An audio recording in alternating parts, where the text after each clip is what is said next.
Well, I guess appropriately, we'll end on ENDX. I've talked Yes. about it on stream a couple of times, and just for full disclosure, because I am a journalist, and even though this is a podcast, I will say I have talked to one of the executives over there, and I did do a non-paid piece of promotion around the Paris Major, where I entered into a contest on the platform to basically see which players we would have the biggest spikes in the imaginary stock. I really like the fucking platform. It's a cool idea representing essentially popularity slash fantasy slash performance, but Yeah.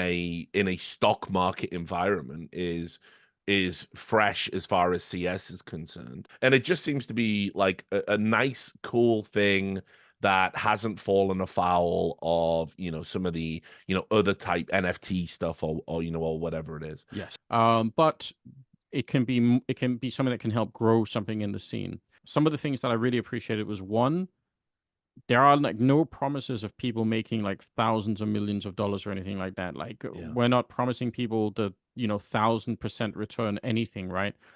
You can, I think there's like a max account limit of like $1,500 you can even put into your account on Index. So like that's a lot of money, but you can't sell your house and buy Index stocks. Like that's not going to work. The other part that I really love, this is like a little bit technical, but basically the way that Index is set up in terms of like how much money Index holds to pay out people is like it's basically overfunded in terms of paying out people. So like Yeah. let's say if I have like $1,000 worth of shares in the account, right? That's not money that Index needs to hold because it's not until I sell the shares that I get converted into money that I can then withdraw. But Index will always they'll have the money to withdraw from the system, right? It is a real market. Like you're trading with other people. Index, apart from I think setting the price when you IPO players, has no say in what the price is for anybody. Like it can't mess with that. Here's why I think this could be really fun. My favorite example of this is Config after the Malta fight, right? Yeah. If he had been on Index, you would have had some sense of like the community's belief or lack thereof in Config as a player and as a human being, right? How does the market react to these news things? Like that's the thing that I think is fun, right? Because Totally.